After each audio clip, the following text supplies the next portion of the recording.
Vanakkam Chennai. Every time I come to Chennai,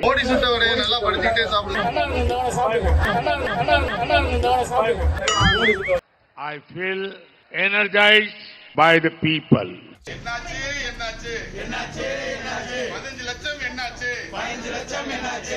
DMK सरकार ने चेन्नई के लोगों की जरूरतों से மோடி அண்ணாச்சி இப்ப பணம் மீட்டாச்சா மோடி அண்ணாச்சி டீசல் விலையை குறைச்சாச்சா நான் தான் மோடியின் குடும்பம் நான் தான் நான் தான் நான் தான் நான் தான் நேற்று ஒரு நாள் பயணமாக தமிழ்நாடு வந்தடைந்த பிரதமர் மோடிக்கு சென்னை விமான நிலையத்திலிருந்து பாஜக தொண்டர்கள் உற்சாக வரவேற்பு அளித்தனர். இதையடுத்து பிரதமர் மோடி சென்னைக்கு அருகே கல்பாக்கத்தில் உள்ள அணு உலையில் 500 மெகாவாட் மின் உற்பத்தி திறன் கொண்ட புதிய ஈனுலையில் எரிபொருள் நிரப்பும் பணியை தொடங்கி வச்சாரு. பின்னர் அங்கிருந்து YMCA மைதானத்துக்கு வந்த பிரதமர் மோடிக்கு தமிழக பாஜக தலைவர் அண்ணாமலை காஞ்சிபுரத்தில் செய்யப்பட்ட சால்வையை அணிவித்து வரவேற்றாரு. இதையடுத்து பொதுக்குழு கூட்டத்துல பிரதமர் மோடி என்ன சொல்லியிருக்காருன்னா, ஒவ்வொரு முறையும் நான் சென்னைக்கு வரும்போது தமிழர்களால் எனக்கு புத்துணர்வு கிடைக்கிறது, எனக்கும் தமிழ்நாட்டுக்கான உறவு பழசுன்னு சொல்லியிருக்காரு. அது மட்டும் இல்லாம 5 வருஷமா நான் தமிழ்நாட்டுக்கு வர்றது சிலருக்கு வயிற்று வலியை ஏற்படுத்துது, வயிற்றுல புளிய கரைக்கிறதுன்னு சொல்லியிருக்காரு. மேலும் என்ன சொல்லியிருக்காருன்னா, பாஜகவுக்கும் மக்கள் ஆதரவு தொடர்ந்து வலுவடைந்து வருவதுதான் அதுக்கு காரணம்னு குறிப்பிட்டிருக்காரு.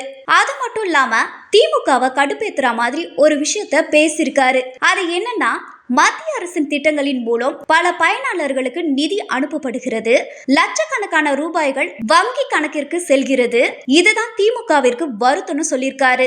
ஏன் அப்படி சொல்றேன்னா, இந்த திட்டத்தினால அவங்களால கொள்ளையடிக்க முடியல, இதனாலதான் திமுகவிற்கு வருத்தம்னு சொல்லியிருக்காரு.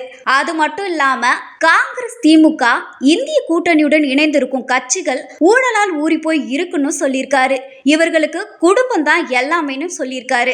மோடி திமுகவை பத்தி இப்படி பேசியிருந்தாலும் நேற்று மயிலாடுதுறையில மாவட்ட கலெக்டர் அலுவலக கட்டிடத்தின் திறப்பு விழா நடைபெற்றது. இந்த விழாவில் பேசிய முதலமைச்சர் மு.க. ஸ்டாலின் என்ன சொல்லியிருக்காருன்னா, தேர்தலுக்காக தேர்தல் நேரத்துல மட்டும் வந்து முகத்தை காற்றவங்க நாங்க இல்ல, அப்படி வருகிறார்கள் யாருன்னு உங்களுக்கே தெரியும், நான் சொல்லி தெரியணும்னு அவசியம் இல்லைன்னு சொல்லியிருக்காரு. அது மட்டும் இல்லாம தமிழ்நாட்டுக்கு நிதி உதவி செய்ய மாட்டாங்களாம், ஆனா தன்னுடைய பதவி நாற்காலியை காப்பாற்றிக் கொள்வதற்கு மட்டும் ஆதரவு கேட்டு வருவாங்களான்னு சொன்னது மட்டும் இல்லாம இவங்களை பார்த்து தமிழ்நாடு மக்கள் நிச்சயமா ஏமாற மாட்டாங்கன்னு அழுத்தமா சொல்லியிருக்காரு. பொதுக்குழு கூட்டத்தில் பேசிய மோடியின் ஒரு வார்த்தை தொண்டர்கள் மத்தியில பெரும் நெகிழ்ச்சியை ஏற்படுத்தியிருக்கு.